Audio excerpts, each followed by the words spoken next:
یہ تو ہماری کم علمی ہوگی کہ اگر ہم یونیکیڈمی کی آج کی دوا کو صرف پیٹ کے کیڑوں کو مارنے کی دوا سمجھا۔ سمندروں کے کنارے ملنے والی یہ بوٹی اور افسنتین کے جیسی دکھنے والی بھی اور اسی کی نسل سے بھی تعلق رکھتی ہے یہ بوٹی۔ تقریباً 2500 سالوں سے انسانوں نے اس بوٹی کو استعمال کیا ہے۔ اس کے بارے میں آج ہم سب کچھ جانیں گے، اس کی پہچان، اس کے فائدے، اس کے آسان نسخے بھی اور قرابہ دینی نسخے بھی۔ آج آپ کو معلوم ہو جائے گا کہ اس بوٹی کے ذریعے جو یونانی طب نے جن باتوں کو بتایا، جن فائدوں کو بتایا، نئی ریسرچز نے اس بوٹی میں اور بھی بہت کچھ ڈھونڈ نکالا ہے۔ آج کی ہماری دوا ہے درمنا ترکی۔ سب سے پہلے مختصر تعارف۔ یہ سفید بوٹی جو آپ کو نظر آ رہی ہے خوبصورت سی، یہ درمنا ترکی ہے۔ انگریزی میں اسے سی ورم ووڈ کہتے ہیں۔ افسنتین کو بھی ورم ووڈ کہا جاتا ہے۔ یہ بوٹی سمندروں کے کنارے پائی جانے کی وجہ سے اسے سی ورم ووڈ کہتے ہیں۔ لاطینی نام اس کا آرٹیمیزیا میریٹیما، مرین سے ہی یہ بھی لفظ بنا ہے لاطینی۔ اس کا مزاج گرم درجہ سوم ہے اور خشک درجہ دوم ہے۔ درمنا ترکی کے نفع خاص جانتے ہیں۔ یہ محلل آرام ہے، بہترین اینٹی انفلیمیٹری ایفیکٹ ہے اس کا۔ یہ محلل ریاح ہے، ریاح کو تحلیل کرتی ہے، ہاضمہ کرتی ہے۔ مشہور افعال و خواص جانتے ہیں۔ قاتل و مخرج کرم شکم ہے۔ مختلف قسم کے دیدان عامہ ہوتے ہیں، انہیں قتل بھی کرتی ہے اور ان کا اخراج بھی کر دیتی ہے۔ مشکل الفاظ آپ کو یہاں بائیں جانب دے دیے جائیں گے۔ یہ محلل آرام ہے، ورموں کو تحلیل کرتی ہے۔ مقوی معدہ ہے، معدے کو تقویت دیتی ہے۔ مخرج بلغم ہے، بلغم کا اخراج کرتی ہے۔ اور مدر بول و حیض ہے، پیشاب اور حیض کا ادرار کرتی ہے، انہیں بآسانی خارج کرتی ہے۔ یہ مسکن درد ہے، درد کو بھی دور کرتی ہے۔ اور یہ جالی بھی اثر ہے، جالی اثر جو نکھار لاتا ہے، چہرے، رنگت، داغ دھبوں کو دور کرنے والی چیز کو جالی کہتے ہیں۔ یہ کچھ میری مطالعے میں رہنے والی کتابیں ہیں جن کے ذریعے میں اپنے لیکچر تیار کرتا ہوں۔ مواقع اور ترکیب استعمال جانتے ہیں۔ یہ قاتل و مخرج کرم شکم ہے۔ درمنا ترکی بقرات کے زمانے سے استعمال ہونے والی ایک محفوظ اور مشہور قاتل دیدان شکم دوا ہے۔ درمنا کا صفوف یا جوشاندہ دیدان عامہ خصوصاً حیات یعنی اسکیرس لمبریکوائڈ کو ہلاک کرنے اور خارج کرنے کے لیے استعمال ہوتی ہے۔ جو فائٹو کیمیکلز اس کے کام آتے ہیں وہ ہے سینٹونین الفا، سینٹونین بیٹا، اور یہ اب سے نہیں بہت پہلے سے اس کا استعمال اسی مقصد کے تحت ہو رہا ہے۔ کچھ قرابہ دینی نسخے آپ کے سامنے پیش کیے جائیں گے۔ پہلا اتریفل دیدان، بہت مشہور نسخہ ہے۔ اس کے اجزاء آپ کے سامنے ہے۔ باو بڑنگ کابلی 35 گرام لیں، تربت، کالا دانہ، قسط تلخ، کمیلا، ترمس، افسنتین رومی، درمنا ترکی، افتیمون، نمک سیاہ، رائی، اندرائن، ناگر موتھا اور سونٹ ہر ایک 10.5 گرام لیں۔ شہد تمام دواؤں کے کل وزن کا 3 گنا لے لیں۔ آپ غور کریں کہ اس کے اندر سب سے پہلی دوا اور زیادہ دوا جو ہے وہ باو بڑنگ ہے۔ حالانکہ یہ درمنا ترکی اس میں شامل ہے، لیکن آپ دیکھیں گے کہ قاتل دیدان شکم کے لیے سب سے مشہور اور مستعمل چیز باو بڑنگ کابلی ہے۔ اس کی ترکیب جانتے ہیں۔ تمام دواؤں کو کوٹ چھان کر حسب طریقے معروف اتریفل بنا لیں۔ طریقہ استعمال 9 گرام سے 18 گرام تک روزانہ صبح دیں، پھر کوئی ہلکا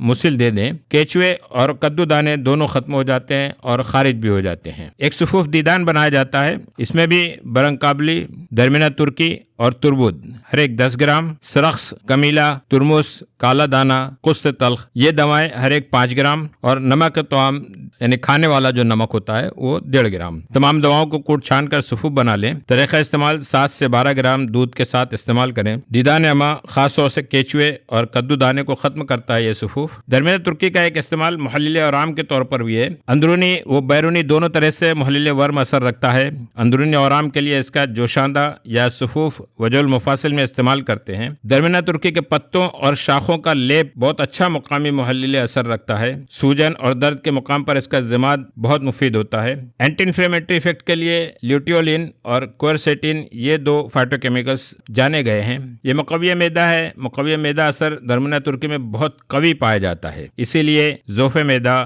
ذوف عامہ، ذوف ہضم، سوء ہضم، وجع الفواد ایسے امراض میں استعمال کیا جاتا ہے۔ ورم معدہ یعنی گیسٹرائٹس میں اس کا جوشاندہ خاص طور سے پلایا جاتا ہے۔ تھوجون الفا اور تھوجون بیٹا جو ہے یہ گیسٹرائٹس میں خاص کام کرتا ہے۔ یہ مخرج بلغم ہے، بلغم کا اخراج کرتا ہے۔ درمنا ترکی میں اخراج بلغم کی صلاحیت کافی پائی جاتی ہے۔ اس کی پتیوں اور شاخوں کا جوشاندہ بنا کر 20 سے 25 ملی لیٹر کی خوراک میں کھانسی اور دمہ کے مریضوں میں اسے استعمال کیا جاتا ہے۔ درمنا ترکی سے بخار بھی دور ہوتا ہے اور اس لیے بھی پتیوں اور شاخوں کا جوشاندہ ہی پلایا جاتا ہے۔ اس کے پھولوں اور کلیوں کا بھی جوشاندہ تیار کیا جاتا ہے۔ یوکلپٹول جو ہے یہ مخرج بلغم کے طور طور پر کام کرتا ہے۔ یہ مسکن درد ہے، مقامی محلل ورم کے ساتھ ساتھ یہ مسکن الم بھی ہے، درد کو تسکین دیتا ہے۔ اس کا ضماد درد اور سوجن کے ساتھ مقامی دافع تعفن خاصیت کی وجہ سے عفونت کو بھی ختم کرتا ہے اور اسی لیے زخموں پر بھی استعمال کیا جاتا ہے۔ بورنیول یہ فائٹو کیمیکلز اس مقصد کے لیے کام آتا ہے جس میں دافع تعفن اثر پایا جاتا ہے۔ یہ جعلی اثر ہے، جلا لاتا ہے، نکھار لاتا ہے۔ اس کو جلا کر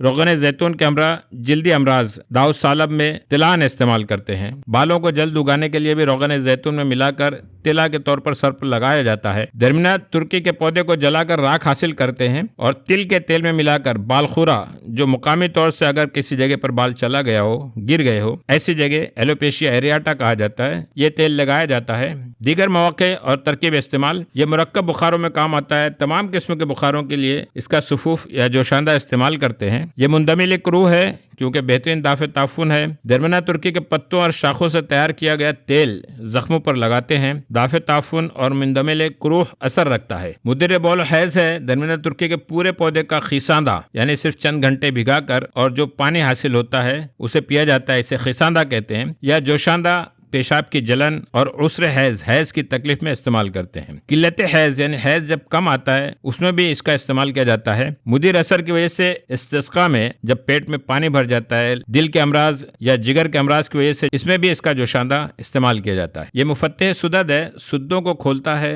رکاوٹوں کو دور کرتا ہے، خاص طور سے جگر اور تحال کے بلغمی و سوداوی رکاوٹوں کو دور کر کے ان کے افعال کو بہتر بناتا ہے۔ چند آسان اور مختصر نسخے آپ کے لیے پیش کیے جا رہے ہیں۔ یہ کرم شکم کا نسخہ ہے جس میں صرف 3 اجزاء ہیں، درمینا ترکی، سنا مکی، اجوائن خراسانی۔ یہ دوسرا نسخہ ریاحی تکلیف کے لیے، جب گیسز کی تکلیف زیادہ ہو، ایسے وقت درمینا ترکی کو کس طرح سے استعمال کریں گے۔ یہاں بھی صرف 3 دوائیں ہیں، مختصر مفردات والی دوائیں علاج بالمفرد کہا جاتا ہے اور یہ پسند کیا جاتا ہے۔ ذوف جگر اگر ہو تو درمینا ترکی، کاسنی خشک اور شاہترہ کا استعمال کریں، جوشاندہ بنائیں اور صبح شام استعمال کریں۔ اس کے علاوہ یہ صفراوی بخار کا نسخہ ہے، یہ صفراوی اسہال کا نسخہ ہے اور یہ بھوک کی کمی کے وقت درمینا ترکی، فلفل سیاہ اور زنجبیل کا نسخہ بنایا جاتا ہے۔ یہ ایک ہی صفحے پر آپ کو تمام افعال، مشہور افعال بھی ہیں اور دیگر افعال بھی دے دیے گئے ہیں۔ جدید دریافتیں، درمینا ترکی میں چھوٹا سا پودا ہے سمندر کے کنارے اگنے والا، لیکن بے شمار اس کے اندر فائٹو کیمیکلز پائے گئے ہیں جو آپ کے سامنے ہیں۔ سینٹونین، الفا سینٹونین، بیٹا سینٹونین، آرٹیمیزینین، آرٹیمیزیٹین، تھوجون، کیمفر، بورنیول، ایسے بہت سارے کیمیکلز ہیں۔ یہ صرف پہلا صفحہ ہے، یہ دیکھیے دوسرا صفحہ ہے، یہاں پر بھی آپ کو بہت سارے فائٹو کیمیکلز سامنے نظر آ رہے ہیں جو درمینا ترکی میں پائے جاتے ہیں۔ آپ کے سامنے چارٹ ہے درمینا ترکی اور افسنتین کے درمیان فرق کو واضح کرتا ہوا۔ درمینا ترکی آرٹیمیزیا میریٹیما اور افسنتین آرٹیمیزیا ایبسینتھین۔ آپ دیکھیں گے کہ خاص طور سے اینتھلمک ایفیکٹ کے لیے، دافع دیدان ایفیکٹ کے لیے، کرم شکم کے دور کرنے کے لیے جو صلاحیت ہے وہ درمینا ترکی میں پائی جاتی ہے، لیکن باقی جو افعال دیے گئے یہاں پر ان سب میں افسنتین زیادہ مؤثر دوا ہے۔ ڈائجسٹو اس کا ایفیکٹ اچھا ہے، اینٹی اسپازموٹک کا ایفیکٹ اچھا ہے، ریاحی تکلیف کو دور کرتا ہے، اینٹی انفلیمیٹری ایفیکٹ ان سب میں، لیکن جہاں تک قاتل دیدان کی بات ہے درمینا ترکی زیادہ بہتر دوا ہے۔ درمینا ترکی کے اندر جو ایسے خواص جو یونانی طب میں واضح طور سے درج نہیں ہوئے وہ ہے اینٹی آکسیڈنٹ ایکٹیویٹی پائی گئی، اینٹی انفلیمیٹری ایکٹیویٹی بہت اسٹرانگ ہے، اینٹی مائکروبیل ایکٹیویٹی ہے، دافع جراثیم ایفیکٹ آیا اس کے اندر، اینٹی کینسر ہے، سائٹوٹاکسک ایکٹیویٹی ہے، ہیپیٹو پروٹیکٹیو ہے، لیور کی حفاظت کرتا ہے، جگر کی حفاظت کرتا ہے، امیونو ماڈولیٹری ایفیکٹ بھی آیا اس کے اندر، مناعت کو بہت اچھا ریگولیٹ کرتا ہے، یہ نیورو پروٹیکٹیو بھی سامنے آیا ہے، اعصاب کو، دماغ کو، ذہانت کو بڑھاتا ہے، اینٹی ڈائبیٹک ایفیکٹ بھی اس میں کچھ ملا ہے، ہائپوگلائسیمک ایفیکٹ اور اینٹی السر ایکٹیویٹی درمینا ترکی میں پائی گئی ہے۔ ان کا میکینزم کیا ہے؟ جیسے سینٹونین، یہ اینٹی ہیلمنتھک ایفیکٹ اس کا ہے، یہ ایک سس کوئٹرپین لیکٹون ہے، یہ آنتوں کے کیڑوں کو مفلوج کر دیتا ہے، انہیں پیرالائز کر دیتا ہے، جس کے نتیجے میں وہ جسم سے باہر نکل جاتے ہیں۔ طبی اعداد و شمار بتاتے ہیں کہ 30 ملی گرام کی خوراک کیچوؤں کے خلاف 60 سے 90% اثردار ہوتی ہے۔ ایک دوسرا مرکب ہے جو اسپازمولائٹک ہے، پیٹ درد کو دور کرتا ہے، اسپازموٹک ایفیکٹ کو دور کرتا ہے، مروڑ کو کم کرتا ہے۔ تھوجون، یہ مونوٹرپین ہے جو تشنج کو دور کرتا ہے، یہ آنتوں کے نرم عضلات کے مروڑ اور کھچاؤ کو کم کرتا ہے۔ اس کی زیادہ مقدار اعصابی نظام کے لیے زہریلی ثابت ہوتی ہے، اس لیے بہت احتیاط کے ساتھ اس کا استعمال کرنا چاہیے۔ یہ اینٹی آکسیڈنٹ ہے، آج کل کے زمانے کی ایک بڑی وجہ جو امراض کو جنم دیتی ہے وہ آکسیڈنٹس کا ہے۔ لیوٹولین، کورسیٹین، یہ ایسے فلیونائڈز ہیں جو مانع تقسید اینٹی آکسیڈنٹ ہیں اور ہلکے اینٹی انفلیمیٹری اثرات ظاہر کرتے ہیں۔ یہ فری ریڈیکلز کا خاتمہ کرتے ہیں اور آنتوں کی اندرونی جھلی کی صحت کو برقرار رکھنے میں مدد دیتے ہیں۔ یہ انالجیسک افیکٹ ہے، خاص طور سے کیمفر جو اس میں پایا جاتا ہے، یہ گرمی کا احساس پیدا کرتا ہے، اور جب اسے جوڑوں کی تکلیف کے لیے ضماد کے طور پر، پولٹس کے طور پر استعمال کرتے ہیں تو مقامی طور سے دوران خون کا بہاؤ بڑھ جاتا ہے، سوجن اور درد بھی کم ہوتا ہے۔ یہ چارٹ آپ کے سامنے ہے، یہ پہلے جو افعال دیے گئے ہیں یہ سارے کے سارے یونانی کی کتابوں میں درج ہو چکے ہیں۔ جب جدید تحقیق کی گئی تو ان ساری تحقیقات کو کنفرم کیا گیا اور ساتھ میں کچھ نئے افعال و خواص بھی سامنے آئے، معنی جراثیم، محلل اورام، اینٹی آکسیڈنٹ اور ذیابیطس وغیرہ۔ درمیانہ ترکی کا مشہور مرکب اتریفل دیدان، صفوف دیدان، اس کا مزاج گرم درجے سوم ہے، تیسرے درجے کی گرم دوا، اور خشک درجے دوم ہے۔ مقدار خوراک 1 سے 3 گرام۔ اس کی مضرت پھیپھڑوں کے لیے ہے، یہ پھیپھڑوں کے لیے بہت نقصان دہ ہے، یہ بہت خشکی پیدا کر دیتا ہے، اور اسی لیے اس کی اصلاح کے طور پر مستگی رومی یا ترمس استعمال کی جاتی ہے۔ اگر درمیانہ ترکی نہ ملے تو افسنتین یا سداب کا استعمال کیا جا سکتا ہے۔ یہ تھی درمیانہ ترکی کے بارے میں افعال و استعمال کی معلومات۔ آگے مختلف زبانوں میں اس کے نام، ماہیت و پہچان اور دیگر تفصیلات۔ افعال و خواص کے بعد درمیانہ ترکی کے لیے طلبہ اور قدرتی ماہیت و پہچان سے دلچسپی رکھنے والوں کے لیے خاص حصہ ہے۔ سب سے پہلے مترادف نام۔ درمیانہ ترکی کو انگریزی میں سی وم سیٹ کہتے ہیں، لاطینی میں آرٹیمیزیا میریٹیما ہے، اردو فارسی درمیانہ ترکی یا درمیانہ ہی صرف کہتے ہیں، عربی میں شیخ البحری یا افسنتین البحری کہتے ہیں، سنسکرت میں دمناک، ناگ دمنا، ہندی میں کرمانی، مراٹھی میں ناگ دونا، بنگالی پنجابی میں ناگ دونا، گجراتی سندھی ناگ دونو، کشمیری میں تیتوان یا مورین، پشتو میں ترخا یا سپہرا کہتے ہیں۔ درمیانہ ترکی کو آپ کے علاقے میں کیا کہتے ہیں آپ ضرور بتائیے گا۔ آئیے اس کی مختصر ماہیت جانتے ہیں۔ آپ یہاں دیکھ رہے ہیں سفید رنگت کا ایک پودا ہے، چھوٹا سا جھاڑی نما۔ یہ خوبصورت پودا درمیانہ ترکی ہے۔ اس کا ذکر یونانی طب میں